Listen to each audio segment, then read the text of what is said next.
नमस्कार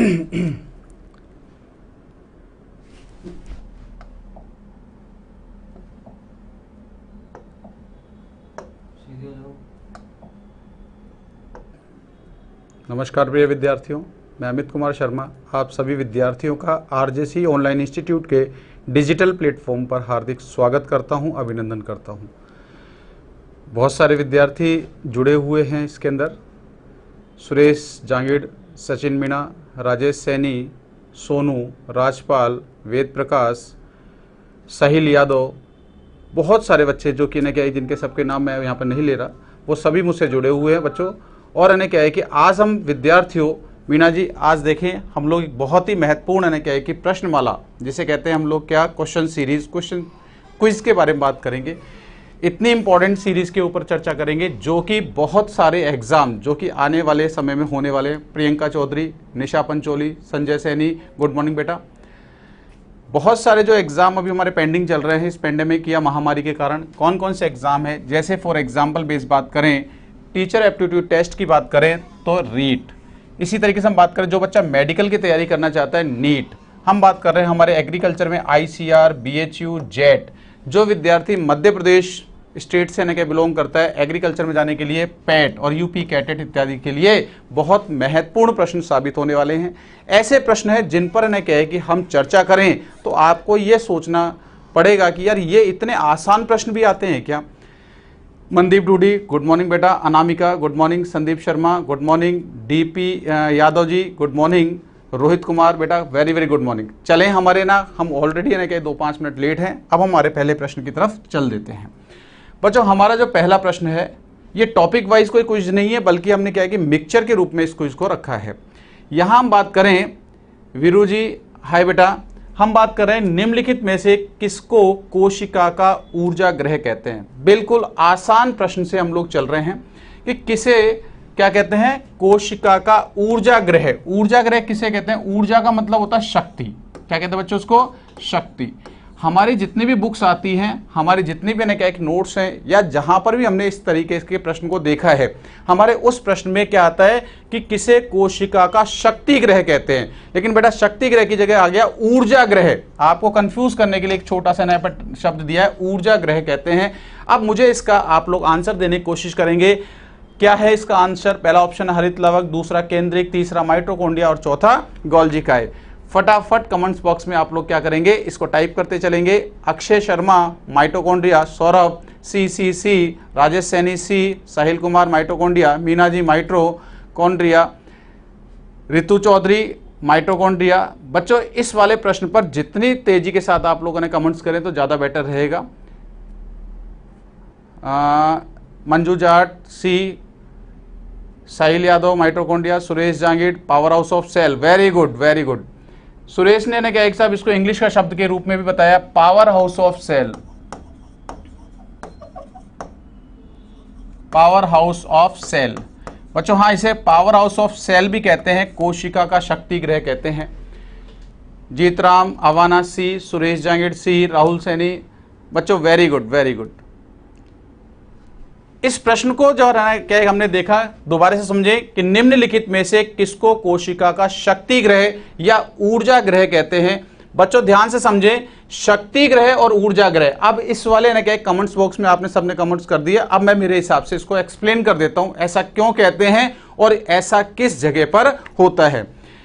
देखिए बच्चों, यहां पर हमने जो बात की कि इस वाले प्रश्न में सही उत्तर क्या है। पहले तो ये देखें, हरित लवक क्लोरोप्लास्ट, दूसरा कह रहा है केंद्रिक न्यूक्लियोलस, जो बच्चा इंग्लिश मीडियम को वही समझना, न्यूक्लियोलस। तीसरा ऑप्शन कह रहा है माइटोकॉन्ड्रिया और चौथा ऑप्शन क्या कहता है, गोल्जी का है। तो ध्यान से समझने की कोशिश करें, शक्ति ग्रह हमेशा किसे कहा जाता है, माइटोकॉन्ड्रिया को कहा जाता है। तो सही विकल्प क्या है इसका बच्चों, माइटोकॉन्ड्रिया।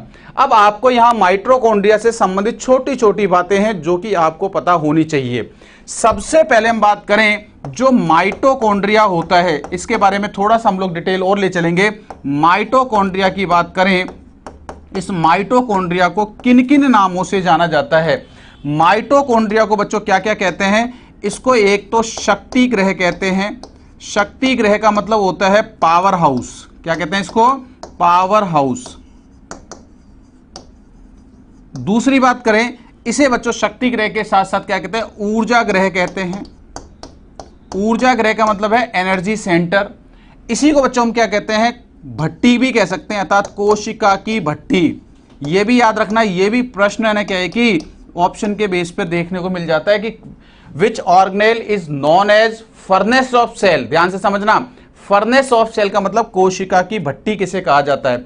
अब ऐसा क्यों कहते हैं, क्योंकि ये जो माइटोकॉन्ड्रिया होता है, इस माइटोकॉन्ड्रिया में ऊर्जा को उत्पन्न किया जाता है। ऊर्जा को उत्पन्न करने के लिए एक विशेष प्रकार का प्रोसेस होता है, उसे कहते हैं फास्फोराइलेशन या फास्फोरिलीकरण। बच्चों यहां जो फास्फोराइलेशन है, उस फास्फोराइलेशन का मतलब क्या होता है, कोशिका में अगर हम बात करें तो जो एटीपी का निर्माण होता है, क्या होता है बेटा, एटीपी का निर्माण किया जाता है। और इस एटीपी निर्माण की क्रिया क्या कहलाती है, फास्फोराइलेशन या फास्फोरिलीकरण कहते हैं। ये जो एटीपी होता है, इस एटीपी को क्या कहते हैं बेटा, ऊर्जा के सिक्के कहते हैं। क्या कहते हैं, ऊर्जा के सिक्के या कॉइन ऑफ एनर्जी के नाम से जाना जाता है। तो बच्चों ये हमारा पहला प्रश्न था। क्या था प्रश्न, कि निम्नलिखित में से किसे कोशिका का ऊर्जा ग्रह। बच्चों ऊर्जा ग्रह आ जाए तो भी अच्छी बात है, शक्ति ग्रह आ जाए तो भी अच्छी बात है, और अगर कोशिका की भट्टी आता है, क्योंकि यह शब्द एक ऐसा शब्द है जो कि पहली बार आप सुन रहे होंगे, फर्नेस, भट्टी, यह भी क्या है, माइटोकॉन्ड्रिया कहलाता है। क्यों कहलाता है, क्योंकि माइटोकॉन्ड्रिया की आंतरिक झिल्ली में, इनर मेम्ब्रेन ऑफ माइटोकॉन्ड्रिया में क्या होता है कि एटीपी फॉर्मेशन होता है ड्यू टू फास्फोराइलेशन प्रोसेस, और इस एटीपी को क्या कहा जाता है बेटा, ऊर्जा के सिक्के कहा जाता है। ये तो हमारा सही आंसर क्या हुआ, ये आंसर हमारा हो गया माइटोकॉन्ड्रिया। अब रही बात इस हरित लवक, केंद्रिक और गोल्जी काय की बात भी कर लें। जो हरित लवक होता है, जिसे हम लोग कहते हैं क्लोरोप्लास्ट, ये किससे संबंधित होता है बेटा, ये प्रकाश संश्लेषण से संबंधित है। किससे है ये, प्रकाश संश्लेषण से संबंधित होता है। दूसरी बात करें केंद्रिक, केंद्रिक को हम लोग क्या कहते हैं बेटा, केंद्रक में मिलने वाली छोटी सी संरचना केंद्रिक कहलाती है, जिसे न्यूक्लियोलस भी कहते हैं। न्यूक्लियोलस क्या काम करता है, ये बच्चों क्या करता है, ये राइबोसोम का निर्माण करता है। क्या कहता है बेटा, राइबोसोम का निर्माण करता है, इसलिए इसे क्या कहते हैं, फैक्ट्री ऑफ राइबोसोम, राइबोसोम निर्माण का कारखाना भी कहा जाता है। इसी तरीके से हम बात करें, माइटोकॉन्ड्रिया के बारे में बात हो ही चुकी थी, ये रेस्पिरेशन या श्वसन से संबंधित था। और लास्ट में बात करें गोल्जी काय, गोल्जी काय की बात करते हैं तो गोल्जी काय एक ऐसा कोशिकांग होता है जिससे हमारे शरीर से निकलने वाले हर अपशिष्ट पदार्थों को बाहर निकालने में सक्रिय रूप से भूमिका निभाता है। इसलिए इसे क्या कहते हैं, scanning organelle of a cell, अर्थात कोशिका का स्कैनिंग कोशिकांग के नाम से जाना जाता है। और ये आगे चलकर किसका निर्माण करता है, ये आगे चलकर लाइसोसोम इत्यादि के निर्माण में महत्वपूर्ण भूमिका निभाता है।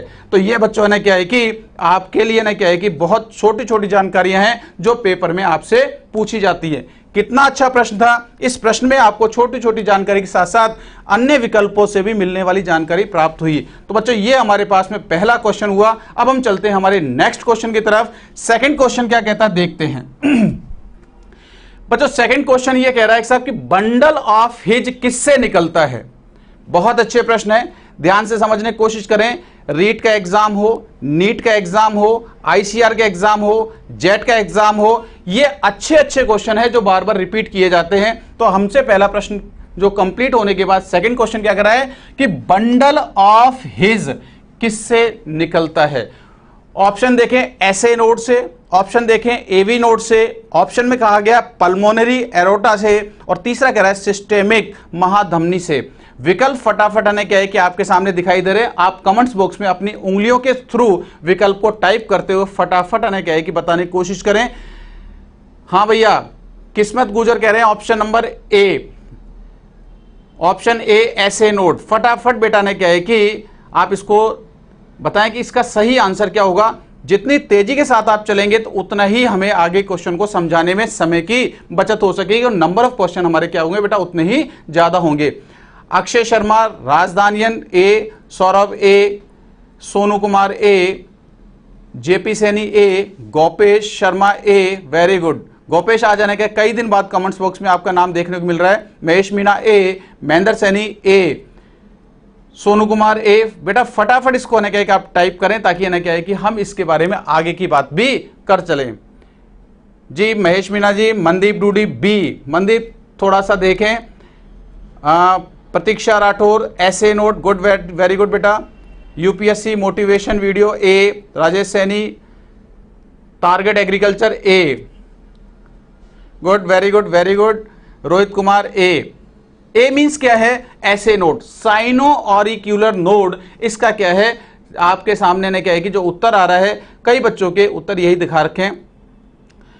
ओहो ओमवीर गुजर, वेरी गुड, आप भी ना क्या जुड़े हुए हैं। हमें बहुत खुशी हुई कि साहब ने क्या आप हमसे लगभग ने क्या है कि 7-8 महीने बाद जुड़ रहे हैं। आपने क्या है कि इन क्वेश्चनों को देखें, ये आपके फर्दर होने वाली एग्जाम में बहुत ही हेल्पफुल हो सकते हैं। बच्चों आपने सारे विद्यार्थियों ने इसके उत्तर मुझे न कह दिए। अब आप देखें यहां पे कि सब इसका ये जो सही उत्तर क्या होगा और ये वास्तव में कहां पाया जाता है, इन्हें किन किन नामों से जाना जाता है, इस प्रश्न में मैं आपको वो जानकारी दूंगा जो कि आपके लिए पेपर की दृष्टिकोण से बहुत ही महत्वपूर्ण साबित होने वाली है। अब देखो बच्चों, मैं आपके सामने जो जानकारी देने वाला हूं वो इस तरीके से जानकारी है। सबसे पहले देखें बंडल ऑफ हिज किससे निकलता है। ये बेटा होते क्या है बंडल ऑफ हिज, कहां पर पाए जाते हैं, और जरा इसको आगे देखें साहब बने कि ये करते क्या हैं। तो सभी बच्चे इस चीज को देखें कि बंडल ऑफ हिज की बात करें, ये तो मैंने यहां पर ऑप्शन दिया SA node, AV node, pulmonary, ये चीज दे रखी है। कई बार ऐसा प्रश्न नहीं आता, सीधा प्रश्न आ जाता है कि बंडल ऑफ हिज किससे निकलते हैं। ऑप्शन आता है मस्तिष्क से, ऑप्शन आता है हृदय से, ऑप्शन आता है वृक्क से, ऑप्शन आता है इसके अंदर ना क्या है कि पश्चपादों से। ऐसे ऑप्शन भी देखने को मिल सकते हैं। तो सीधी सी बात करें तो बंडल ऑफ हिज की बात करें तो बंडल ऑफ हिज हृदय से निकलते हैं। किससे निकलते हैं बेटा? हृदय या हार्ट से निकलते हैं। अब रही बात ये हृदय में कहां से उत्पन्न होते हैं, इनकी बात कर चलते हैं हम लोग। तो यहां से हम बात करें तो इस चीज को अपन को यहां पर समझने की कोशिश करनी है। यहां पर देखें, ये मैं आपके सामने क्या हृदय को ड्रॉ कर रहा हूं। ये क्या कर रहा हूं बेटा? हृदय को मैंने यहां से ड्रॉ किया। अब ऐसी कंडीशन मैंने क्या किया, आपके सामने ने क्या है हृदय को यहां पर ड्रॉ किया है। अब हृदय को ड्रॉ करने के बाद अपन ने क्या किया, देखो हृदय में बेटा कितने कोष्ठ पाए जाते हैं? हृदय में 4 कोष्ठ पाए जाते हैं। 4 कोष्ठों में ऊपर का जो चौड़ा भाग होता है वो क्या कहलाते हैं? ऑरिकल्स कहलाते हैं, आलिंद कहलाते हैं। अब इनमें कौन सा आलिंद कैसे है, ये मैं आपके सामने इस तरीके से खड़ा हुआ हूं। ये मैंने मेरा हृदय यहां पर बाहर रखा हुआ है। अब ये मेरा क्या है? राइट साइड है, और ये कौन सा है? लेफ्ट साइड है। तो इसका मतलब आप समझदार हैं। ये वाला भाग कौन सा है? ये दायां भाग है। ये क्या बच्चों? दायां भाग है। और ये कौन सा है? बायां भाग है। अर्थात ये दायां आलिंद होगा, अर्थात राइट ऑरिकल्स होंगे, और इसी तरीके से क्या होगा? ये बायां आलिंद होगा। अब जरा ध्यान से समझें यहां पे, इसी तरीके से आलिंद नीचे की तरफ क्या होते हैं? आलिंद नीचे की तरफ 2 चैम्बरों में खुल जाते हैं। इन्हें हम लोग कहते हैं दायां निलय, और यहां पर हम बात करें इसे कहते हैं बच्चों बायां निलय। अब आपको यहां पर यह ध्यान रखना है कि ये दायां आलिंद, बायां आलिंद, दायां निलय और ये बायां निलय। अब दाएं आलिंद में पेशीय घुंडी पाई जाती है, अर्थात मस्कुलर नोब पाई जाती, पेशी की बनी हुई क्या होती है? छोटी एक कहने के घुंडी होती है। आगे देखें कि यहां पर देखें इस घुंडी को क्या कहते हैं? इस घुंडी को एसए नोड कहा जाता है। क्या कहते हैं बेटा? एसए नोड कहते हैं। साइनो ऑरिक्यूलर नोड के नाम से जाना जाता है। इसके बाद में भी ना क्या है कि यहां पर देखें इस ऐसे नोड की बात करें, दाएं आलिंद में था, दाएं आलिंद की दीवार में ही एक छोटी सी घुंडी और पाई जाती है। इसे हम लोग क्या कहते हैं? इसे एवी नोड कहा जाता है। क्या कहते हैं बच्चों? इसको एवी नोड कहा जाता है, ओरोवेंट्रिकुलर नोड के नाम से जाना जाता है। ऐसे नोड और एवी नोड दोनों आपस में जुड़े होते हैं इस तरीके से। ये लो साहब, ये दोनों आपस में क्या है? जुड़े हुए हैं। इस एवी नोड से क्या होता है? ध्यान से समझना, इस एवी नोड से यहां से क्या होता है? यहां से ने क्या एक विशेष प्रकार के क्या पाए जाते हैं? धागे निकलते हैं, और यही धागे क्या करते हैं? ये धागे नीचे चलकर निलय के अंदर क्या होते हैं? चारों तरफ दीवार में फैल जाते हैं, और जो आवेग के संचरण में क्या करते हैं? भाग लेने का कार्य करते हैं। अब बच्चों जो एवी नोड से यहां से जो धागे निकले, इसे क्या कहते हैं? इसे हम लोग कहते हैं बंडल ऑफ हिज, अर्थात हिज के बंडल कहते हैं। क्या कहते हैं इसके? हिज के बंडल कहा जाता है। अब यहां पर देखें हिज के बंडल आगे चलकर किस में निकलते हैं, और ये फाइबर में क्या है कि अपन लोग क्या है कि चले जाते हैं, इसे कहते हैं पुरकिंजे के फाइबर कहा जाता है। अब आपसे प्रश्न पूछा कि बंडल ऑफ हिज किससे निकलता है। अब बताओ आप कि बंडल ऑफ हिज क्या ऐसे नोड से निकल रहा है क्या, या बंडल ऑफ हिज किससे निकल रहा है, एवी नोड से निकल रहा है क्या। तो समझने की कोशिश करनी है। यहां पर क्या है कि आपको क्या है घबराना नहीं है। यहां पर ऐसे नोड से आवेग का संचरण एवी नोड पर, और एवी नोड से आवेगों का संचरण किस में होता है, बंडल ऑफ हिज के अंदर हो जाता है। इसलिए बंडल ऑफ हिज के लिए सही आंसर क्या होगा, सही आंसर बच्चों यहां पर एवी नोड होगा। लेकिन आप लोग क्या थे, आप लोगों ने क्या है कि इस जगह पर क्या आंसर दे रहे हैं, ऐसे नोड का आंसर दे रहे हैं। राहुल कह रहे हैं सर कि सर ये तो दोनों ही हृदय में है। बिल्कुल बेटा, लेकिन एक चीज देखिए, दोनों ही हृदय में है, लेकिन हृदय के अंदर विशेष रूप से बात याद रखनी है कि किस से क्या है कि इसका क्या उत्पत्ति हो रही है। हृदय की अंदर धड़कन को उत्पन्न कौन कर रहा है, ऐसे नोड। ऐसे नोड आवेगों को कहां भेज रहा है, इस एवी नोड में, और एवी नोड से क्या निकलता है, ये छोटी छोटी क्या होती हैं, धागे के समान संरचनाएं निकलती है, जो आंसर क्या कहलाता है, हमारे बंडल ऑफ हिज के रूप में जाने जाते हैं। क्लियर कट बात हो गई।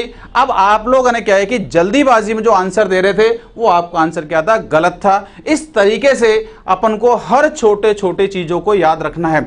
अब बेटा इस प्रश्न में आपके सामने सही उत्तर तो पता चला, लेकिन अब इस चीज को देखें, इस वाले डायग्राम से आपको बहुत सारी चीजें पता चल रही हैं। पहली बात जो है क्या है कि अब साथ साथ में आपके सामने ये क्या है कि आपको क्या क्वेश्चन के बारे में बता चलता हूं, कैसे कैसे क्वेश्चन पूछा जाता है। पहला क्वेश्चन ध्यान से समझना, इसी डायग्राम में मैं कम से कम 10 टाइप के क्वेश्चनों को कंप्लीट कर देता हूं। क्वेश्चन नंबर 1 जो आपसे पूछ सकता है कि साहब ने क्या है कि ऐसे नोड कहां पाया जाता है, ऐसे नोड कहां पाया जाता है। अब मुझे आप बताएं ऐसे नोड कहां पाया जाता है, दाएं आलिंद में है, बाएं आलिंद में है, दाएं नीले में, बाएं नीले में। तो ऐसे नोड दाएं आलिंद में पाया जाता है। पहली प्रश्न आपसे पूछा जाता है। दूसरा प्रश्न पूछा जाता है कि जो ऐसे नोड करता क्या है, तो हृदय को धड़काने की तरंगे, ध्यान रखना, धड़काने की जो तरंगे होती हैं ये कहां से उत्पन्न होती हैं, ये ऐसे नोड से उत्पन्न होती है, अर्थात दाएं आलिंद से उत्पन्न होती हैं। इसके बाद हम बात करें कि साहब क्या है कि ये जो दाएं आलिंद से धड़काने की तरंगे उत्पन्न हुई, ये धड़काने की तरंगे उत्पन्न यहां से हो रही हैं, चूंकि इतने बड़े शरीर का हृदय क्या है बेटा, ये है जो धड़क रहा है। सही है, इसे हम क्या करते हैं, इसे हम शरीर का हृदय कहते हैं। और इस हृदय को मैंने बाहर निकाल लिया। इतने बड़े हृदय में क्या है, हृदय को धड़काने का काम कौन कर रहा है, ये कर रहा है, अर्थात ये भी तो एक प्रकार का हृदय ही है। इसलिए इस ऐसे नोड को हृदय का हृदय, याद रखेंगे बेटा, हृदय का हृदय, अर्थात इसे हार्ट ऑफ हार्ट के नाम से जाना जाता है। इसी को बच्चों में एक नाम से और जानते हैं, इसी को बेटा क्या कहते हैं, पेस मेकर कहते हैं। क्या कहते हैं बेटा, इसको पेस मेकर कहते हैं। बहुत फेमस प्रश्न आता है, इस प्रश्न को आप लोगों ने क्या है कि ध्यान से समझने की कोशिश करेंगे। क्लियर कट बात हो चुकी है। तो ये बेटा हमारा क्वेश्चन कौन सा था, ये क्वेश्चन नंबर क्या है कि हमारा सेकंड था कि बंडल ऑफ हिज किससे निकलते हैं, तो bundle of his AV node से डेवलप होते हैं, और एवी नोड से डेवलप होने के पश्चात ये नीले की तरफ चले जाते हैं। क्लियर कट बात है, आगे चलें। अगला क्वेश्चन बेटा क्या कहता है, क्वेश्चन नंबर 3, विशेष रूप से क्वेश्चन को देखें कि तीसरे नंबर क्वेश्चन में क्या कहा है कि कौन सा दीर्घ तत्व नहीं है, कौन सा दीर्घ तत्व नहीं है। बच्चों आपको हो सकता है कि क्या है कि इस क्वेश्चन में थोड़ा सा क्या है कि फॉन्ट छोटा दिखाई दे रहा हो, कोई बात नहीं, इसको अपन ने क्या है कि बोल्ड नहीं कर पाया, लेकिन आपको ध्यान रखना है कि कौन सा दीर्घ तत्व नहीं है। यह प्रश्न आपसे पूछा गया है। दीर्घ तत्व किसे कहते हैं, इसे कहते हैं मैक्रोन्यूट्रिएंट। क्या कहते हैं बेटा इसको, मैक्रोन्यूट्रिएंट। मैक्रोन्यूट्रिएंट मतलब इसे कहते हैं हिंदी के अंदर हम एक दीर्घ को एक शब्द कह सकते हैं गुरु पोषक तत्व। क्या कहते हैं इसको, गुरु पोषक तत्व नहीं है, ये पूछा उसने। तो सबसे पहले बच्चों हमको यहां पर क्या एक उत्तर देने वाले हैं रोहित कुमार मीणा, इसके बाद क्या है कि रितु चौधरी, आकाश, निशा Pancholi, Akshay Sharma, Kismat Gujar, Anjali Kumari, Ankit Chaudhary, Mahesh Meena. Very good, D option आ रहा है। सोनू जिंक लिख रहे हैं इसके अंदर, वेद प्रकाश डी, राहुल सिंह बी बता रहे हैं, जरा चेक कर सकते हैं, हम आगे बी के बारे में भी बात करेंगे। ठीक है, फटाफट बेटा देखो इसके अंदर कमेंट्स बॉक्स में आप लोगों ने लिखते चलें, क्योंकि हर छोटी छोटी चीज को ना क्या है कि मैं यहां पे समझाने की कोशिश करूंगा। संजय करौली से है डी, राजेश सैनी है डी, सोनू कुमार डी, देखते हैं। Priyanka, Gopesh Sharma, JP Saini, good, very good बच्चों। अब ना क्या है कि एक छोटा सा ना क्या है कि हम आप भी करेंगे, इस क्लास को थोड़ा सा आप लोगों ने क्या शेयर भी कर दें, लाइक जरूर करें, क्योंकि बिना लाइक करे क्या है कि हमको जोश नहीं आएगा, और जोश नहीं आएगा तो फिर हमने क्या है कि हमारे आगे के जो प्रश्न है उनमें ना क्या है कि हम आपको हर छोटी छोटी चीज समझाने में क्या है करेंगे, कंजूसी कर सकते हैं। तो जरा आप देखें, विश्राम जयपुर से हैं, वेरी गुड, आप भी हैं, बहुत खुशी की बात है। सौरभ कुमार आप जिंक लिख रहे हैं, जरा चेक करें। देखो यहां पर है ना कि अक्षय शर्मा ने तो ने क्या किया, अक्षय शर्मा ने तो पूरी है ना क्या है कि मैक्रो न्यूट्रिएंट्स के ना के टेबल इसके अंदर बना के छोड़िए, बहुत खुशी की बात है। देखें बच्चों, कौन सा दीर्घ तत्व नहीं है।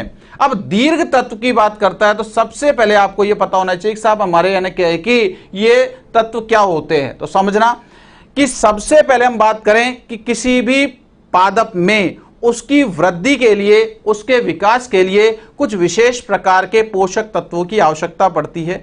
अब यहां पोषक तत्वों की बात करें तो पोषक तत्वों में कौन कौन से पोषक तत्वों को शामिल किया जाता है। तो एक साइंटिस्ट हुए बच्चों आर्नोन नामक वैज्ञानिक ने क्या कहा, आर्नोन ने कहा कि साहब ने क्या है, किसी भी पादप में उसकी वृद्धि के लिए, उसके विकास के लिए कुल कितने तत्वों की आवश्यकता होती है, 16। कितनी होती है, 16 तत्व के बारे में आर्नोन ने क्या किया, सूचना दी कि सब पादप में पोषक तत्वों की श्रेणी में 16 तत्व शामिल किए जाते हैं। अब इन 16 तत्वों की बात करें, इन 16 पोषक तत्वों में ध्यान से समझना बेटा सभी बच्चे, इन 16 पोषक तत्वों को उनकी उपयोगिता के आधार पर और उपयोगिता में उपस्थित मात्रा के आधार पर 2 भागों में बांटा गया है। 2 भागों में कैसे बांटा गया है जरा आप लोग देखने की कोशिश करें। यहां पर एक वो तत्व होते हैं जिनकी बड़ी आवश्यकता होती है, जिनकी मात्रा बहुत ज्यादा होती है, उसे कहते हैं गुरु पोषक तत्व। क्या कहते हैं बेटा इसको, गुरु या दीर्घ, और बेटा इसको इंग्लिश में कहता है मैक्रो। क्या कहते हैं इसको, मैक्रो न्यूट्रिएंट्स के नाम से जाना जाता है। और कुछ ऐसे होते हैं जो कि क्या करते हैं, जो जिनकी आवश्यकता कम होती है, उन्हें क्या कहते हैं, उन्हें लघु पोषक तत्व, और लघु को कहते हैं सूक्ष्म पोषक तत्व, और सूक्ष्म कहते हैं माइक्रो न्यूट्रिएंट्स। क्या कहते हैं इसको, माइक्रो। और बेटा इसी माइक्रो के लिए एक वो शब्द है जो कि आपको याद रखना है, इसी को कहते हैं ट्रेस एलिमेंट। क्या कहते हैं इसको, ट्रेस तत्व। तो जरा ध्यान से समझे कि सब कौन कौन से तत्व को मैक्रो और कौन के तत्व को माइक्रो में रखा गया है। आपसे विशेष रूप से आग्रह है कि आप गुरु पोषक तत्व और लघु पोषक तत्वों में से किसी एक टेबल को याद कर लें। एक टेबल को याद रखें, तो एक टेबल को याद रखने से क्या है कि बाकी अपन देख सकते हैं। जैसे हम बात करें zinc, molybdenum, Cl, copper, boron, manganese, nickel, ये सब क्या है, ये लघु पोषक तत्व की श्रेणी में शामिल किए जाते हैं। तो फिर गुरु कौन से हो गए, जरा ध्यान रखना, carbon, hydrogen, oxygen, nitrogen, phosphorus, sulphur, है ना। इस तरीके से ना क्या है कि इसके अंदर कई सारे ना क्या है कि गुरु पोषक तत्वों की श्रेणी में शामिल किए जा सकते हैं। अब यहां पर देखें तो यहां पर ना क्या है कि पोटेशियम इत्यादि भी आएगा। अब आपसे जो प्रश्न पूछा है कि कौन सा दीर्घ पोषक तत्व नहीं है, तो सबसे पहले ये चेक करें सब इसके अंदर देखो कैल्शियम आ रहा है क्या, कैल्शियम ने क्या है कि कहां आता है, कैल्शियम गुरु पोषक तत्व की श्रेणी में आता है, बिल्कुल आता है।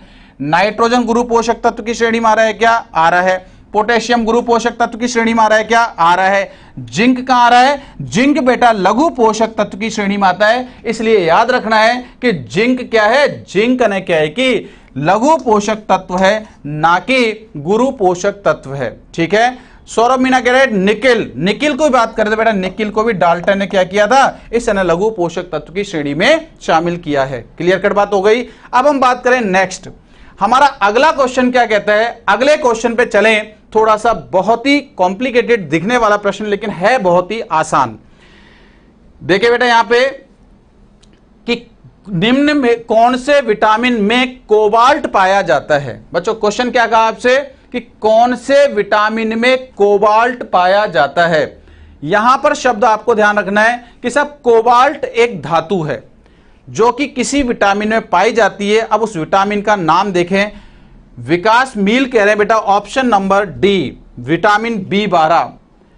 विकास मील के बाद रितु ने भी बताया बेटा B12, राहुल सिंह भी कह रहे हैं option B12, Akshay Kumar vitamin B12, Mahesh Meena vitamin B12, ठीक है, Ritu Chaudhary, Sanjay Saini V12, Mandeep Dudi option number D. Mandeep एक बार ही अगर आप कमेंट्स बॉक्स में लिख दे तो ये ना कहेगा मान लेंगे साहब कि ना विटामिन जो आप बता रहे हैं वो सही है। Anamika D, Meena G D, very good very good. थोड़ा सा तेज है ना क्या कमेंट्स करें ताकि ना क्या कि समय का थोड़ा हम लोग बचाव कर सकें। हाँ भैया फटाफट चलें थोड़ा सा। अंकित, सौरभ गुड, महेंद्र सैनी डी। बच्चों कौन से विटामिन में कोबाल्ट पाया जाता है? बहुत फेमस प्रश्न है, जेट, ICR, नीट जैसे एग्जाम में बार बार पूछ लेता है ये। कोबाल्ट की बात करें, कोबाल्ट कहां होता है तो कोबाल्ट के बारे में अपन को पता होना चाहिए कि कोबाल्ट इसके अंदर से जरा ध्यान से चेक करें कि ये B1, B2, B6 और B12 इनमें हम बात करें बच्चों ध्यान से समझना कि यहां पर ना क्या है कि जो B1, B2, B6 और B12 ये विटामिन B कॉम्प्लेक्स के रूप में बताए गए हैं। अब विटामिन B कॉम्प्लेक्स में भी ध्यान रख के चलेंगे कि जो B12 है, कौन सा विटामिन B12 इसे क्या कहते हैं? इसे बच्चों हम लोग क्या है कि साइनो, क्या कहते हैं बच्चों इसको? साइनो कोबालेमीन कहते हैं। क्या कहते हैं इसको? साइनोकोबैलेमीन कहा जाता है। और साइनोकोबैलेमीन क्यों कहते हैं? क्योंकि देखो एक शब्द आपको समझ में आ रहा होगा, कोबैलेमीन में कोबा, ध्यान से समझना, कोबा, और कोबा किसको बताता है? कोबाल्ट को बताता है। किसको बताएगा बेटा? कोबाल्ट नामक तत्व को बताएगा। तो ये बात अपन को याद रखनी है कि साइनोकोबैलेमीन जिसे विटामिन B12 कहते हैं, और ये न क्या है कि देखा जाए तो इसमें कोबाल्ट नाम का तत्व पाया जाता है। बच्चों इसी तत्व की कमी के कारण या फिर मैं कह दूं इस विटामिन की कमी के कारण एक रोग हो जाता है, यह भी अपन को पता होना चाहिए। अल्पता का रोग क्या कहलाएगा? तो इसके द्वारा होने वाले रोग को पर्नीशियस एनीमिया कहा जाता है। क्या कहते हैं बच्चों उसको? पर्नीशियस एनीमिया कहते हैं। रक्त की कमी हो जाती है। इसलिए इसकी हम बात करें तो ये बहुत ही इंपॉर्टेंट है। इसलिए आपको ये याद रखना कि पर्नीशियस एनीमिया किसकी कमी से? विटामिन B12 की कमी से। विटामिन B12 को साइनोकोबैलेमीन कहा जाता है, और साइनोकोबैलेमीन में क्या पाया जाता है? कोबाल्ट नामक तत्व पाया जाता है। क्लियर कट बात हो चुकी है। तो देखो बेटा इस प्रश्न में B12 का रासायनिक नाम पता चला, B12 की अल्पता से होने वाले रोग के बारे में पता चला, और B12 में मिलने वाली धातु के बारे में आपसे यहां चर्चा कर ली गई है। क्लियर कट बात है बेटा। अब हम चलते हैं हमारे नेक्स्ट क्वेश्चन की तरफ। हमारा नेक्स्ट क्वेश्चन क्या है कि न्यूमेटोफोर उपयोगी होते हैं। बच्चों न्यूमेटोफोर उपयोगी होते हैं। न्यूमेटोफोर क्या है इसके बारे में बात करें।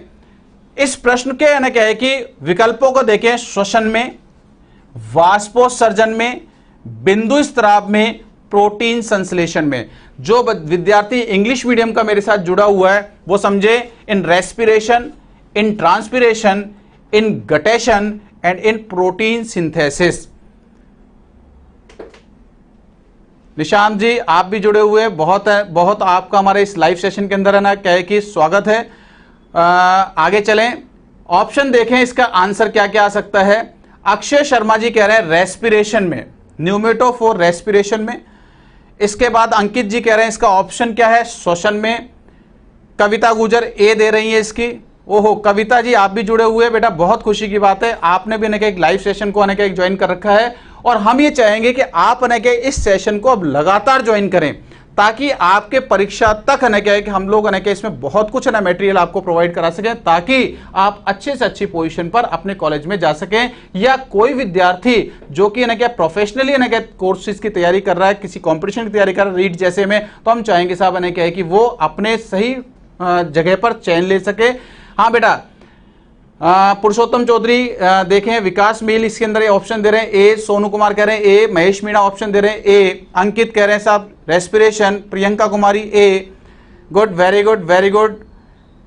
अक्षय शर्मा जी, ये आप सभी विद्यार्थियों से क्या है कि आग्रह कर रहे हैं कि प्लीज शेयर दिस क्लास। बिल्कुल अक्षय, आप क्या है कि समझदार हैं, आप अपने साथियों से आग्रह कर रहे हैं, तो ये साथी भी क्या है कि इनको क्या करें, शेयर करें, लाइक भी करते चलें। बेटा इस प्रश्न के बारे में देखें कि मैं इस प्रश्न में सबसे पहले आपको बताऊंगा सब न्यूमेटोफोर क्या होता है, क्योंकि कई बार अपन को पता ही नहीं चलता न्यूमेटोफोर क्या होते हैं, और फिर हम क्या करते हैं इस प्रश्न में क्या है कि अगर अभी तो ये पता चला न्यूमेटोफोर, कई बार न्यूमेटोफोर के बारे में पूछ लेता है कि साहब न्यूमेटोफोर किससे संबंधित है, न्यूमेटोफोर तने से संबंधित है, न्यूमेटोफोर जड़ से संबंधित है, न्यूमेटोफोर पत्ती से संबंधित है, या न्यूमेटोफोर फल से संबंधित है, या कई बार प्रश्न पूछा जाता है न्यूमेटोफोर किस पादप में पाया जाता है। तो सभी विद्यार्थी अब क्या कमेंट्स बॉक्स की तरफ ध्यान छोड़ मेरे इस बोर्ड की तरफ ध्यान लगाएंगे ताकि मैं इस प्रश्न को आपको समझा सकूं। बच्चों इस प्रश्न में सबसे पहले कह रहा है न्यूमेटोफोर। न्यूमेटोफोर क्या होता है, न्यूमेटोफोर को सबसे पहले मैं क्या करूंगा, डायग्रामेटिकली समझाऊंगा, फिर आपको बताऊंगा कि इसका सही उत्तर क्या होगा। चेक करें, यहां पे मैं आपके सामने एक क्या कर रहा हूं, प्लांट को ड्रॉ कर रहा हूं, एक पादप बना रहा हूं। ध्यान से समझना बेटा, मैंने आपके सामने एक पादप को यहां पे ड्रॉ कर दिया। ये कोई पादप है, और ये बेटा ऐसा पादप है जो कहां उगा हुआ है, जो कि दलदलीय क्षेत्रों में अर्थात मार्शी एरिया में उगा हुआ है। दलदल के क्षेत्रों में उगने वाला ये पादप मैंने आपके सामने ड्रॉ किया है। अब आपको यहां पर पता है ये इसकी क्या है, लीफ है, ये इसका क्या है, स्टेम है, तो ये इसकी बच्चों क्या होंगी, ये इसकी यहां पे रूट्स होंगी, अर्थात इसकी जड़ें होंगी। सब समझदार है आप मेरी बात को समझेंगे। जो दलदल होता है, ध्यान से समझने की कोशिश करना बेटा, इस प्रश्न से आपको तमाम जानकारियां मिलेंगी। जो दलदल होता है जिसे हम लोग क्या कहते हैं, यहां पे मार्श कहते हैं। दलदल की खासियत होती है कि दलदल में, ध्यान से समझना, दलदल में ऑक्सीजन की कमी पाई जाती है। किसकी कमी पाई जाती है बेटा, ऑक्सीजन की कमी पाई जाती है। और जब ऑक्सीजन की, और आप ये देखें कि पादप की जो पत्तियां जीवित हैं, रेस्पिरेशन करती हैं, तना है जीवित है, रेस्पिरेशन करेगा, तो जड़ भी तो पादप का जीवित भाग है जो क्या करता है, जो कि श्वसन का कार्य करता है। अब आपको पता है कि श्वसन के कार्य के लिए जड़ को क्या चाहिए, ऑक्सीजन चाहिए, और दलदल के अंदर क्या ऑक्सीजन की कमी है, दिखता है यहां कमी होती है। तो इसका मतलब ये जो है क्या जड़ें हैं, ये जड़ें इस ऑक्सीजन की कमी से यहां क्या होती, जूझती रहती हैं।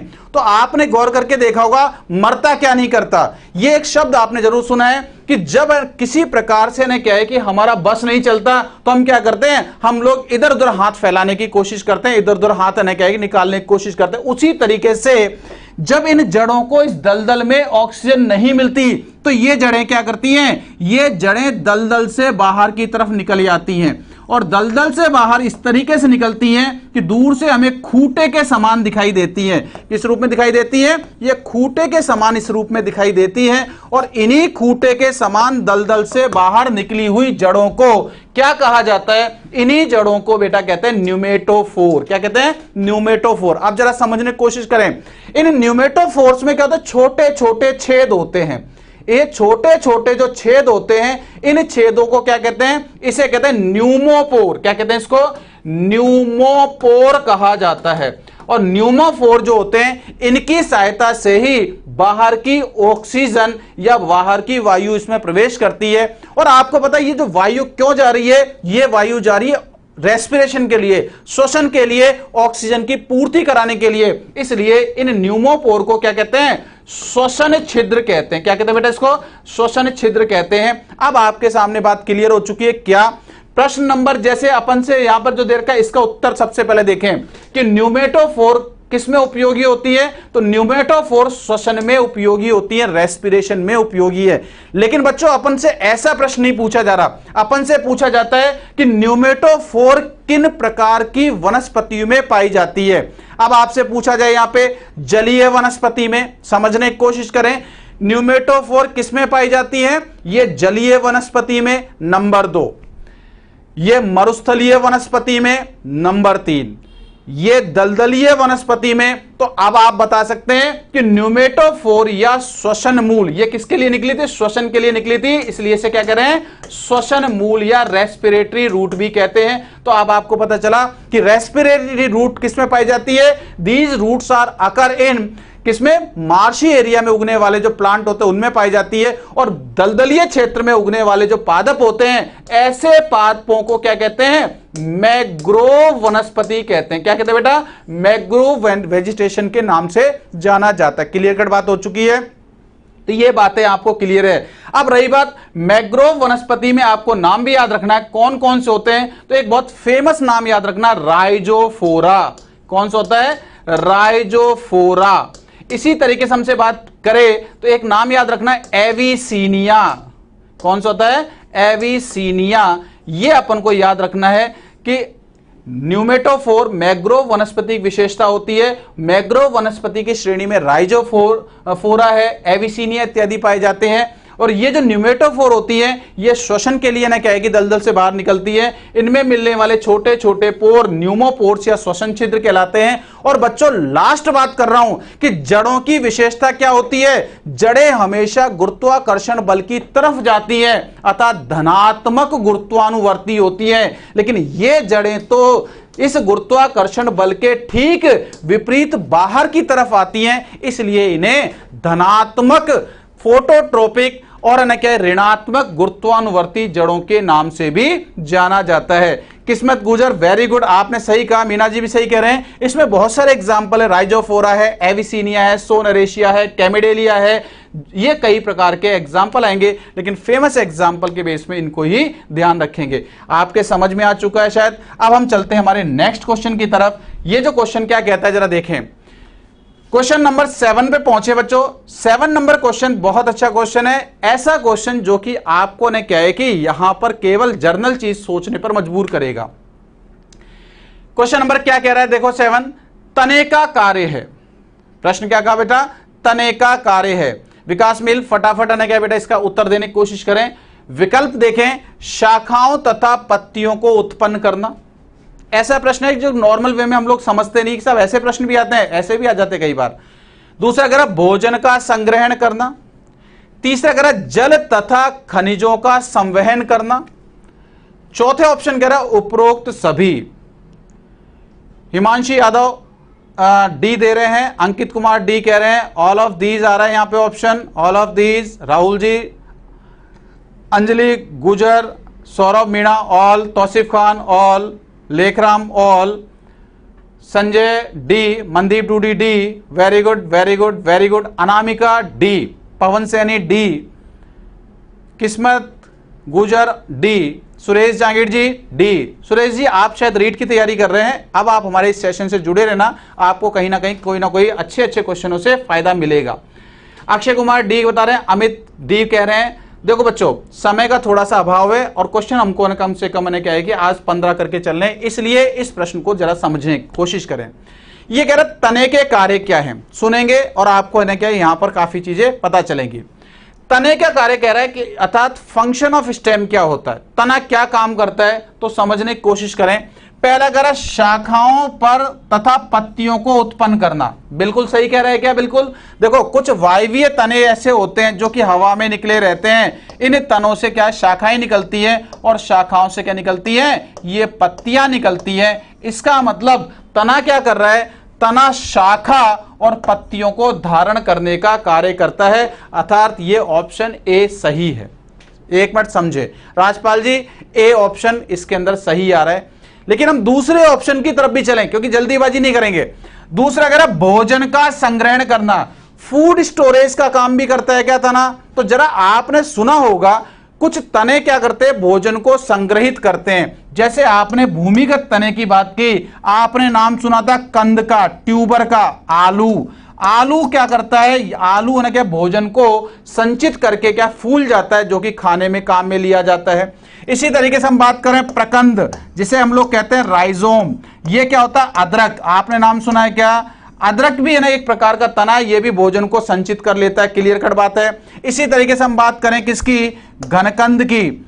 इसी तरीके से हम बात करें घनकंद में क्या आता है बेटा, घनकंद के अंदर हम बात करें तो इसमें आता है जमीकंद इत्यादि आता है।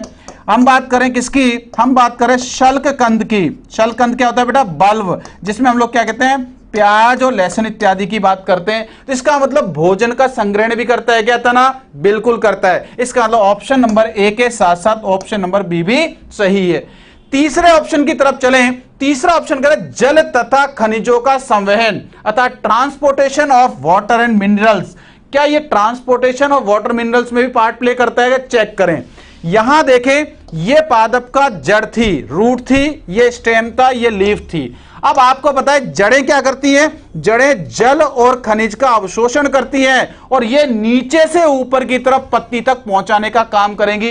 पत्ती तक जब जल और खनिज जाएगा तो बेटा किसके थ्रू? इस तने के थ्रू ही तो जाएगा। इसका मतलब ये चीजें आपको ध्यान रखनी है कि सब इसका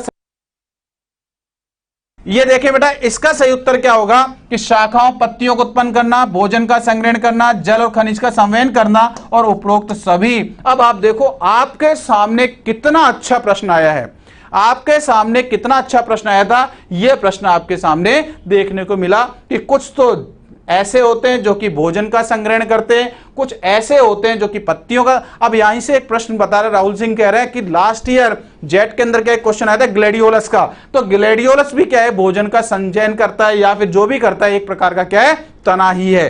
बच्चों हम चलते हैं हमारे नेक्स्ट क्वेश्चन की तरफ। नेक्स्ट क्वेश्चन क्या है देखें जरा। यह क्वेश्चन कह रहा है कि अदरक का पौधा एक भूमिगत तना है जो कि होता है। अदरक का पौधा एक भूमिगत तना है और ये जो अदरक है जिसे जिंजर कहते हैं, ये अंडरग्राउंड स्टेम है। कैसा? ये अंडरग्राउंड स्टेम है। लेकिन ये स्टेम है क्या? ये राइजोम है क्या? ये शल्ककंद अर्थात बल्ब है क्या? ये कंद ट्यूबर है क्या? ये घनकंद अर्थात कॉर्म है क्या? तो जरा ध्यान से समझने की कोशिश करें। अब मुझे आप बताएं, 50 लग गई। सुरेश जहांगीर देखो बेटा क्या है, कैसे इस चीज को समझने की कोशिश करें। गोपेश शर्मा कह रहा है ए, सोनू जी कह रहे हैं डी, अमृता सिंह कह रही है डी, हिमांशी कह रही है बेटा ए, पवन सैनी ए, राजपाल ए, विकास मील डी, अमृता सिंह। बेटा देखो ऐसा है कि आप लोग इसमें थोड़ा सा ध्यान रखें, ऐसे प्रश्नों को समझने की कोशिश करें कि साहब की अदरक क्या है। राजपाल ए, तौसीफ खान ए, good, very good. Akash Kumar D. थोड़ा सा मामला कंफ्यूज हो रहा है, अपन लोग इस चीज को देखते चलें, समय थोड़ा कम है, मैं थोड़ा सा इसको समझा देता हूं कि अदरक क्या है।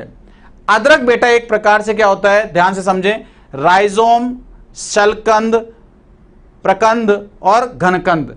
अब इसके बारे में बात करें सब, इससे क्या है देखो, राइजोम को हम लोग क्या कहते हैं? राइजोम को कहते हैं प्रकंद। क्या कहते हैं इसको?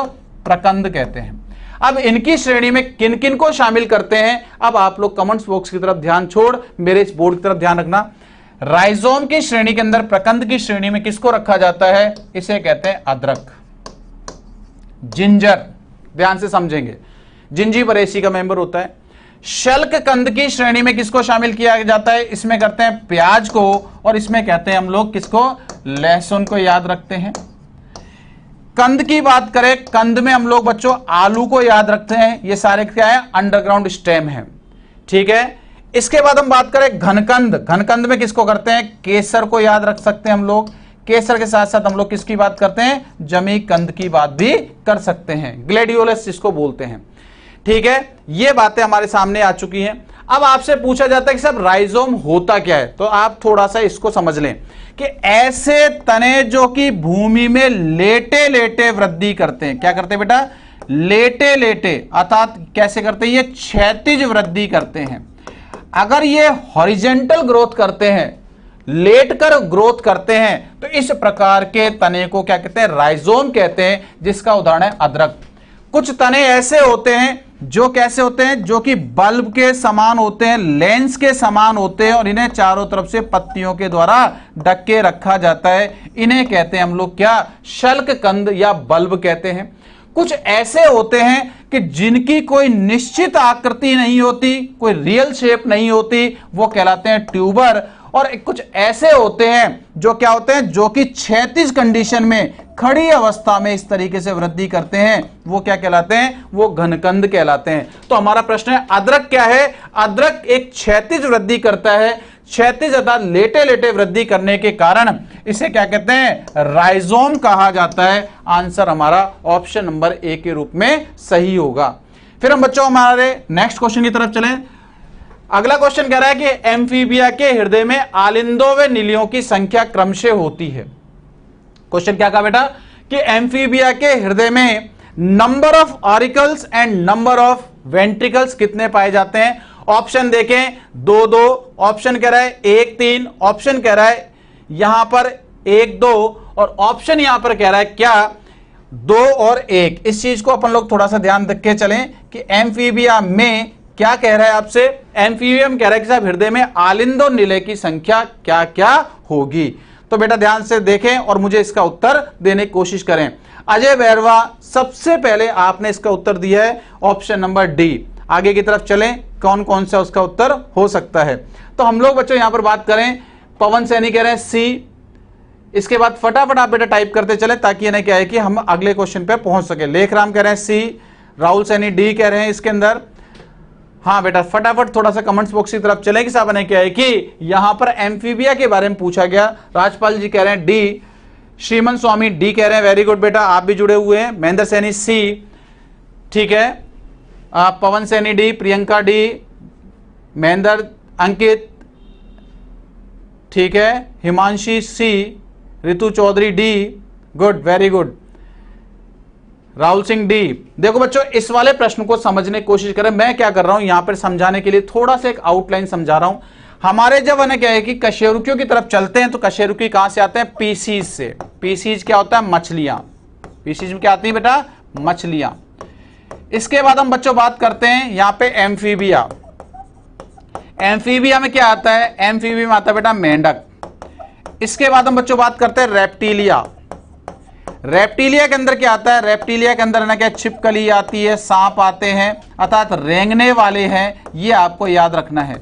इसी तरीके से हम बात करें रेप्टिलिया में एक है ना क्या है कि इसका अपवाद ध्यान रखना, इसी रेप्टिलिया का अपवाद है मगरमच्छ, जिसे हम लोग क्या कहते हैं, क्रोकोडाइल। और इसके बाद हम बात करें किसकी, एवीज की। और एवीज में क्या आता है बेटा, एवीज में सारे के सारे आते हैं पक्षी। और लास्ट की बात करें इसे कहते हैं मैमेलिया। क्या कहते हैं बेटा, मैमेलिया। और मैमेलिया में किसे शामिल किया जाता है, मानव इत्यादि को शामिल किया जाता है। ये तो हमारे क्या हो गए, ये तो हमारे जंतु हो गए। इनमें हृदय कैसा कैसा होता है, सभी बच्चे इस चीज को समझ लेना। जरूरी नहीं आज एम्फीबिया दिया, कल हो सकता है आपसे पक्षी के बारे में पूछ ले, हो सकता है आपसे मछली के बारे में पूछ ले, हो सकता है मगरमच्छ के बारे में पूछ ले। पीसीज का जो हृदय होता है, पीसीज का हृदय में एक आलिंद एक निलय होता है, अर्थात नलिकाकार हृदय होता है। तो आलिंद कितना, एक, निलय कितना, एक, ऐसे ध्यान रखेंगे, नलिकाकार हृदय होता है। एम्फीबिया की बात करें तो एम्फीबिया में आलिंदों में क्या होता है, देखो बेटा ये आलिंद था और ये नीचे की तरफ क्या था, निलय था। अब क्या होता है, एम्फीबिया में आलिंद में बंटवारा हो जाता है। तो आलिंद में बंटवारा होने से ये क्या हो जाते हैं, 2 और 1 हो जाता है। कैसे हो जाते हैं बेटा, 2 और 1, अर्थात आलिंद कितने होंगे, 2 और निलय कितना होगा, 1। रेप्टिलिया की बात करें, सेम एम्फीबिया से रेप्टिलिया डेवलप हुआ। रेप्टिलिया में बेटा यही कंडीशन होती है कि आलिंद कितने होते हैं, 2 होते हैं और निलय कितना होता है, 1 होता है। लेकिन इसका अपवाद याद रखेंगे, बहुत बार पूछा जाता है अपवाद, कि रेप्टिलिया का सदस्य क्या है, मगरमच्छ, जो किसके अंदर आता है, क्रोकोडिलिया में आता है। मगरमच्छ में बेटा क्या होता है, यह घटनाक्रम ऐसा ना होकर यह थोड़ा सा इस तरीके से हो जाता है कि आलिंद के साथ साथ इसमें निलय भी बढ़ जाता है, अर्थात इसमें 2 और 2 अर्थात 4 कोष्ठीय हृदय हो जाता है। पक्षियों की बात करें, पक्षियों के हृदय में भी क्या होता है, पक्षियों के हृदय में भी आलिंद और निलय की संख्या कितनी होती है, 2-2 होती है। और मैमल्स में भी क्या होता है बेटा, मैमल्स का हृदय भी 2 और 2 कोष्ठीय अर्थात 4 कोष्ठीय हृदय पाया जाता है। अब आपके सामने कोई दिक्कत ही नहीं है, आप सब कंप्लीट रूप से समझ सकते हैं। क्या कहा कि मछलियों के हृदय में कुल कोष्ठ कितने होते हैं, 2 अर्थात 1 आलिंद 1 निलय। एम्फीबिया में कितने होते हैं कुल कोष्ठ, 3 अर्थात 2 आलिंद और 1 निलय। इसी तरीके से हम बात करें रेप्टिलिया में टोटल कितने होते हैं, 3 कोष्ठीय 3 चैम्बर्ड हृदय पाया जाता है, जिसमें 2 आलिंद 1 निलय। इसके बाद हम बात करें मगरमच्छ में एक्सेप्शनली अपवाद के तौर पर 4 कोष्ठीय हृदय होता है। पक्षियों में हृदय में कोष्ठों की संख्या 4 होती है और मानव में कितनी होती है, 4 होती है। अब आपसे पूछा एम्फीबिया में बताओ, तो एम्फीबिया में बेटा कितना हो जाएगा, 2 और 1 इसका सही उत्तर हो जाएगा। क्लियर कट बात हो गई। इस तरीके से मैंने आपको शुरू से लेकर मछली से लेकर स्तनधारी तक सभी जंतुओं के हृदय में पाए जाने वाले कोष्ठों के बारे में बता दिया है। आज का हमारा जो लास्ट क्वेश्चन रहेगा, लास्ट क्वेश्चन क्या है बेटा, समय को ध्यान रखें, केमिस्ट्री क्लास भी चलेगी। लास्ट क्वेश्चन है अंडे का बिना निषेचन के या अंडे का निषेचन के बगैर परिवर्धन क्या कहलाता है। अर्थात यहां पर कह रहे हैं कि एग डेवलपमेंट विदाउट फर्टिलाइजेशन क्या कहलाएगा प्रोसेस में, पार्थेनोजेनेसिस, गैमेटोजेनेसिस, मेटाजेनेसिस या ऊजेनेसिस। आप बेटा फटाफट न कहे कि इसका उत्तर दे सकते हैं। राहुल जी कह रहे हैं सर स्क्रीनशॉट लेने दो। बिल्कुल बेटा ने क्या है कि मैं सारे क्वेश्चनों के स्क्रीनशॉट के लिए आपको ने क्या है कि यहां मौका दूंगा, आप इसका उत्तर मुझे फटाफट दे चलें। अंडे का निषेचन के बगैर परिवर्धन होना क्या कहलाता है? फटाफट बेटा ने कमेंट्स बॉक्स में टाइप कर चलें कि इसका उत्तर क्या होगा। Parthenogenesis, Akshay Sharma very good बेटा, मनदीप डूडी ए, विकास मील ए, अंकित चौधरी ए, राहुल सिंह बेटा सी उत्तर दे रहे हैं। थोड़ा सा ना क्या है कि देखेंगे क्या है इसका उत्तर। अक्षय बी बता रहे हैं, विकास मील ए दे रहे हैं इसका, Pratiksha Rathore parthenogenesis very good, Sanjay Karoli A, Anamika Amrita Singh A, JP Saini A good very good very good, Sonu Kumar A, Ritu Chaudhary A, Anamika A. अब देखो बेटा इस वाले सुरेश कुमार जी कह रहे हैं ए, तौसीफ खान ने भी है ना कि इसका उत्तर ए ही दिया है। चलो बिना निषेचन के, यहां पर ध्यान रखना निषेचन के बगैर का मतलब क्या है, बिना निषेचन के, बिना निषेचन के बात करें तो इसका मतलब क्या है कि बिना निषेचन शुक्राणु और अंडाणु के आपस में मिलने के बगैर भी अगर जंतु का परिवर्धन हो गया तो जंतु के परिवर्धन की इस घटना को क्या कहते हैं, इसे कहते हैं बेटा अनिषेक जनन। क्या कहते हैं इसको, अनिषेक जनन कहते हैं। अब बच्चों कुछ बच्चे तो कंफ्यूज इसलिए हो रहे हैं क्योंकि यहां शब्द इंग्लिश का लिखा हुआ है, तो अनिषेक जनन को ही बच्चों क्या कहते हैं, अनिषेक जनन को ही पार्थेनोजेनेसिस कहा जाता है। इसका सही उत्तर होगा कि बिना निषेचन के या निषेचन के बगैर परिवर्धन की क्रिया पार्थेनोजेनेसिस या अनिषेक जनन कहलाती है। और इसका बेटा जीता जाता जो उदाहरण है आपको ने के याद रखना है, जो मधुमक्खी होता है, किसकी बात करो बेटा, मधुमक्खी की बात करें तो मक्खी की है ना के अंदर देखो आप, इसमें दो प्रकार के सदस्य होते हैं, एक सदस्य होता है नर और एक सदस्य होती है मादा। और जो इसका नर होता है इसका नर कहलाता है ड्रोन। क्या कहलाता है बेटा, ड्रोन कहलाता है। और मादा की बात करें तो एक होती है रानी और एक होती है श्रमिक। अब आपको यहां पर याद रखना है कि जो यहां पर अनिषेक जनन की बात कर रहे हैं या बिना निषेचन की बात करते हैं तो मधुमक्खी में बिना निषेचन के नर सदस्य का निर्माण होता है जिसे ड्रोन कहा जाता है। अर्थात मधुमक्खी में ड्रोन नेचुरल पार्थेनोजेनेसिस का उदाहरण है। तो बच्चों अभी मुझसे किसी बच्चे ने कमेंट्स में कहा सर इसका स्क्रीनशॉट ले लेने दो, आप इसका स्क्रीनशॉट ले सकते हैं, ठीक है। इससे पहले वाले प्रश्नों का भी अगर स्क्रीनशॉट लेना चाहें तो पहले वाले प्रश्न का भी अपन स्क्रीनशॉट ले सकते हैं। यहां पे मैं सभी क्वेश्चनों के लिए ना क्या है कि यहां पे आपको थोड़ा सा टाइम दे रहा हूं, एक आउटलाइन बेस आप इसका स्क्रीनशॉट लेकर आगे के लिए इसको ध्यान से पढ़ सकते हैं, ठीक है। फटाफट स्क्रीनशॉट लें और ताकि ना क्या है कि हमारे आगे के लिए क्लास भी चालू हो सके।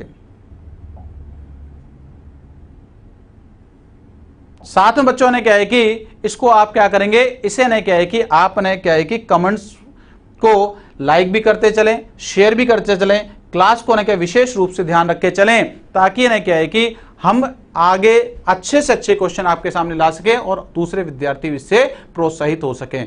तो बेटा यही है ना क्या है कि अक्षय शर्मा कह रहे हैं सभी संतुष्ट हो गए, बिल्कुल हो गए होंगे।